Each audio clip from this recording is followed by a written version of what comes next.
नहमदुहु व नसल्ली अला रसूलिहिल करीम अम्मा बाद। सबसे पहले जो है आप ये मुलाहिज़ा फरमाएं कि मौसूफ़ क्या फरमा रहे हैं।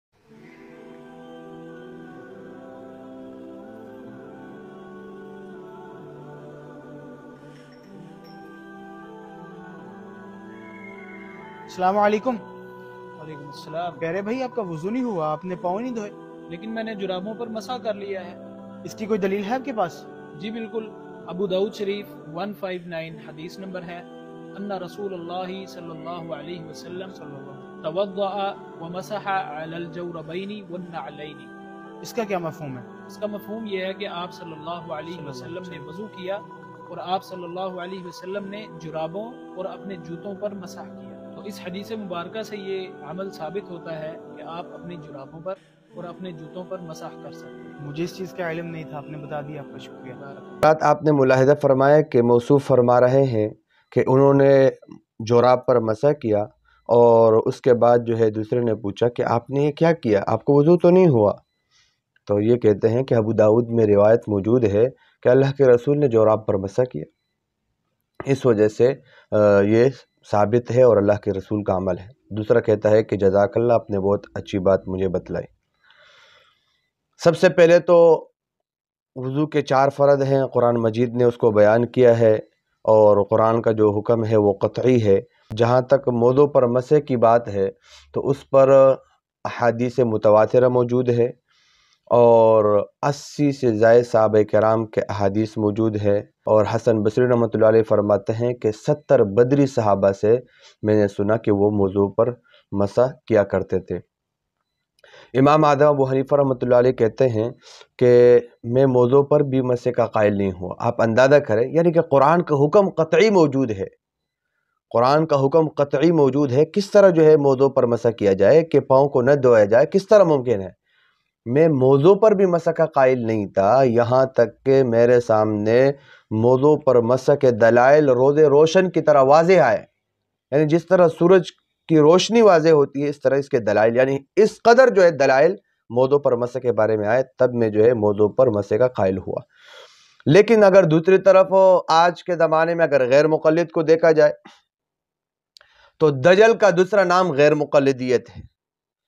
अगर गैर मुक़ल्लिदीन मानने पे आ जाए तो क़ियास को भी मान ले, मानने पे आ जाए तो ज़ईफ़ हदीस को भी कुरान के मुकाबले में पेश करे, मानने पे आ जाए तो क़ियास को भी कुरान के मुकाबले में पेश करे। अगर न मानने पे आए तो कुरान के हुक्म को भी न माने। आप यहां पर देखें, कुरान का हुक्म सरीह मौजूद है, या अय्युहल्लज़ीना आमनू इज़ा कुमतुम इलस्सलाति फ़ग़सिलू वुजूहकुम व अयदियकुम इलल मराफ़िक़ वम्सहू बिरुऊसिकुम व अर्जुलकुम इलल कअबैन। सरीह हुक्म मौजूद है कि पाँव को 2 टखनों तक। लेकिन इस हुक्म का अगर दजल करके इनकार करते हैं तो वो गैर मुक़ल्लिदीन। किसकी बुनियाद पर? ज़ईफ़ अहादीस के बुनियाद पर। किस तरह अवामुन्नास को दजल के साथ धोखा दिया जाता है। अब आपने ये मुलाहिज़ा फरमाया कि मौसूफ ने अमल किया, जोराब पर मसा किया और जोराब पर मसा करने के बाद बिला झिझक पेश कर दिया कि अल्लाह के रसूल ने इस तरह किया है और ये जो बहुत पक्की बात है, आप कुरान के हुक्म को छोड़ दें, कुरान के हुक्म पर अमल करने की जरूरत नहीं, और हदीस का हवाला भी दिया। ये होता है बिला खौफ और खतर झूठ बोलना, दजल करना। आप यहां पर इस दजल को मुलाहिज़ा फरमाए कि मौसूफ ने किस कदर दजल से काम लिया और लोगों को यह पैगाम दिया कि इस तरह दजल किया करो, लोगों को धोखा दो और अल्लाह के हुक्म को पसे पुश डालो और अपने ख्वाहिशात पर अमल करो, अपने ख्वाहिशात पर अमल करो। ये बिल्कुल आसान काम है। आप इन्होंने देखे अबू दाऊद का जो है हवाला दिया, यही अबू दाऊद, यही सफ़ा है, ये देखे अबू दाऊद जिल्द नंबर 1, इन्होंने हदीस का हवाला दिया, हदीस नंबर 159, हदीस नंबर 159 बाबुल मस्ह अलल जौरबैन है। यही हदीस इमाम अबू दाऊद रहमतुल्लाह अलैह नकल करते हैं मुगीरा बिन शोबा से। जैसे इन्होंने कहा, अल्लाह के रसूल रसूलुल्लाह सल्लल्लाहु अलैहि वसल्लम तवज़्ज़अ व मसह अलल जौरबैन वन नअलैन।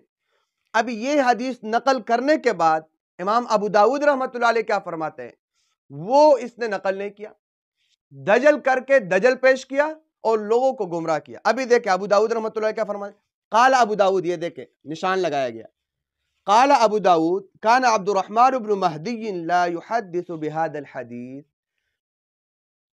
کہ عبد الرحمن بن مہدی نے اس روایت کو نقل کیا اور اس کے تمام طرق میں یہ جو حدیث ہے اس طرح منقول نہیں ہے۔ تو بھائی کس طرح ہے؟ وہ کہتے ہیں لأن المعروف عن المغیرہ، کیونکہ جو معروف روایت ہے محدثین کے ہاں، مغیرہ بن شعبہ کی جو روایت معروف اور مشہور ہے وہ کس طرح ہے، ان النبی صلی اللہ علیہ وسلم مسح علی الخفین، وہ کہتے ہیں صرف خفین کا ذکر آیا ہے، آگے جو جوربین کا ذکر ہے، نعلین جوتوں پر مسح کرنے کی جو بات ہے، یہ جو زیادتی ہے یہ ٹھیک نہیں ہے، یہ ضعیف ہے۔ آپ اندازہ کریں، یعنی کہ ایک ضعیف حدیث کو قرآن کے مقابلے میں پیش کر کے کس قدر بڑا دجل کیا گیا۔ اور مزید امام ابو داؤد رحمۃ اللہ علیہ فرماتے ہیں کہ اس حدیث کو ابو موسیٰ اشعری رضی اللہ تعالی عنہ سے بھی روایت کیا گیا۔ ایک لائن نیچے وہ فرماتے ہیں کہ ابو موسیٰ اشعری سے بھی یہ روایت منقول ہے، اور انہ مسح علی الجوربین، لیکن آگے کیا فرماتے ہیں، ولیس بالمتصل ولا بالقوی، یہ روایت بھی نہ متصل ہے اور نہ قوی ہے، یعنی کہ اس باب میں جتنی بھی روایتیں ہیں، 3 روایتیں، ایک مغیرہ بن شعبہ کی، ایک ابو موسیٰ اشعری کی اور ایک حضرت بلال کی، تینوں کے تینوں روایتیں کیا ہیں، سب کے سب جو ہے ضعیف ہے۔ تمام محدثین کا جو ہے امام بخاری سے لے کر علامہ امام نووی رحمۃ اللہ علیہ تک سب محدثین نے اس پر بحث کی ہے، اور انہوں نے کہا ہے کہ یہ جو روایت ہے یہ کیا ہے، ٹھیک نہیں ہے، یہ ضعیف ہے۔ تو آپ اندازہ کریں کہ ایک ضعیف حدیث کو پیش کر کے اللہ کے حکم کے مقابلے میں پیش کیا، ایک ضعیف حدیث اللہ کے حکم کے مقابلے میں پیش کیا گیا، یہ کس قدر جو ہے بڑا دجل ہے۔ تو لہذا اس طرح جو ہے دجل سے بچا کرے، جوراب پر مسح کرنا جائز نہیں ہے، جو جوراب پر مسح کرتے ہیں ان کا وضو نہیں ہوتا ہے، اور جو امام جوراب پر مسح کر کے نماز پڑھاتا ہے اس امام کے پیچھے بھی نماز نہیں ہوتی ہے۔ تو لہذا لوگوں کو دجل دینا چھوڑ دو، لوگوں کو دھوکہ دینا چھوڑ دو، لوگوں کی نماز برباد نہ کرو۔